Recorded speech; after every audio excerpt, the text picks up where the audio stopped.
कोटा को सौगातों पर सौगातें मिल रही हैं और इससे ये कोचिंग सिटी अब और विकसित होती नजर आ रही है। दरअसल कोटा में चंबल किनारे बसे 1 लाख से ज्यादा लोगों को सालों बाद राहत मिली। हैंगिंग ब्रिज से लेकर कोटा बैराज तक का इलाका अब घड़ियाल अभयारण्य से बाहर हो गया है। वन विभाग ने इसकी अधिसूचना जारी कर दी है, जिससे 40,000 से ज्यादा घरों को अब पट्टे मिल सकेंगे और निर्माण पर लगा जो प्रतिबंध था वो भी हट जाएगा। देखिए रिपोर्ट।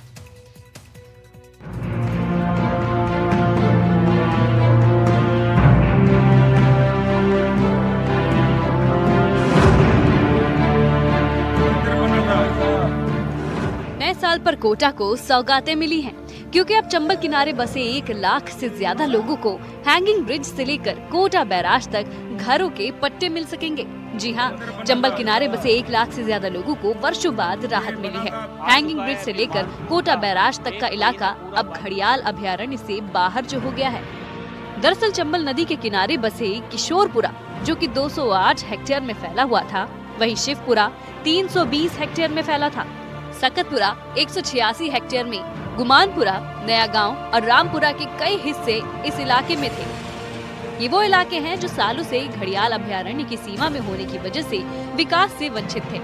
वन्य जीव संरक्षण अधिनियम 1972 के तहत नदी के 1 किलोमीटर दायरे में ना तो पट्टे बन पा रहे थे और न ही निर्माण या मरम्मत की इजाजत थी, लेकिन अब इस इलाके से घड़ियाल अभयारण्य से बाहर कर दिया गया है। जानकारी के अनुसार 732 हेक्टेयर इलाका डिनोटिफाई किया गया है, जिसमें 206 खसरों से प्रतिबंध को हटा दिया गया है। इसकी वजह से 40,000 से ज्यादा घरों को अब राहत मिलेगी, वहीं 1.5 लाख से ज्यादा आबादी को फायदा भी मिलेगा। माननीय ओमजी बिरला जी को मैं बहुत बहुत बधाई और धन्यवाद देता हूं, जो हमारी इस बस्ती का करीबन 1 लाख यहाँ वासिंदे रहते हैं, 1 लाख लोगों का दिल जीता है।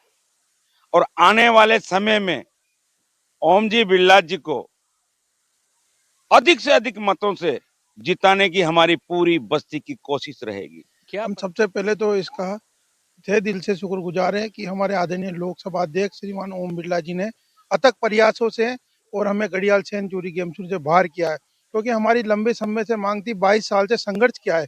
इस संघर्ष के पीछे हमारे लोकप्रिय पार्षद आदरणीय जीतू बना, जिन्होंने जमीन से लेकर हर समय दौड़ किसी भी कार्य के लिए ये संघर्ष करते हैं और जनता 1 लाख जनता सीधी इस मुद्दे से जुड़ी हुई थी। आज उसको नए साल पे सबसे बड़ी सौगात दिए, तो मैं आदरणीय लोकसभा अध्यक्ष साहब को और हमारे आदरणीय प्रिय तहे दिल से पार्षद जितेंद्र सिंह जीतू बनागा और हमारे युवा जो आम जनता है उनकी तरफ से शुक्रगुजार हूँ। लोकसभा अध्यक्ष ओम बिरला लंबे समय से इस इलाके को घड़ियाल सैंक्चुरी से मुक्त करवाने के लिए प्रयासरत थे। उनके प्रयासों से पहले national board of wild life से मंजूरी मिली और फिर केंद्र की प्रक्रिया पूरी होने के बाद राज्य सरकार ने भी डी नोटिफिकेशन का आदेश जारी कर दिया। नोटिफिकेशन जारी होने के बाद से क्षेत्र के लोगों में उत्साह का माहौल है और मिठाइयाँ बांटी जा रही हैं, वहीं खुशियाँ भी मनाई जा रही हैं। नए साल पर कोटा वासियों को बड़ी सौगात मिली है। जो सालों से इंतजार किया जा रहा था, वो इंतजार की घड़ियां खत्म हो गई है और चंबल नदी का जो घड़ियाल वाला जो एरिया था, कोटा बैराज से लेकर के हैंगिंग ब्रिज का जो शहर के बीच से होकर के निकलता है, उस एरिया के को जो है नोटिफिकेशन वन विभाग ने जारी कर दिया है, उसको घड़ियाल अभयारण्य से मुक्त कर दिया है। सालों से ये इंतजार कर रहे थे और करीब 1 लाख लोग जो है इस पूरे इलाके में रहते हैं। तमाम जो चीजें थी, विकास के जो काम थे, वो अटके पड़े थे। कई सारी समस्याएं सामने आ रही थी। लोकसभा स्पीकर ओम बिरला ने पहल करते हुए तमाम जो लोग हैं इनकी परेशानियों को समझते हुए महत्वपूर्ण भूमिका निभाई और जो है जो इंतजार ये कर रहे थे, वो इंतजार की घड़ियां समाप्त हुई। अब जो है खुशी का इजहार किया जा रहा है, मिठाइयों का दौर चल रहा है और जो लोग हैं यहाँ पर, जो भीतरिया कुंड में हम पहुंचे हैं, यहाँ पर जो मंदिर है वहाँ पर सबने जो है भगवान के दर्शन करके धन्यवाद ज्ञापित किया है और उनकी जो मनोकामना पूरी हुई है। 23 दिसंबर 2025 को राज्यपाल की मंजूरी के बाद अब उसकी आधिकारिक अधिसूचना भी जारी कर दी गई है। अब इन इलाकों में घर और दुकानों के पट्टे बन सकेंगे, निर्माण और जीर्णोद्धार का रास्ता खुलेगा और वर्षों से रुका विकास फिर से रफ्तार पकड़ेगा। कोटा से शाकिर अली की खास रिपोर्ट।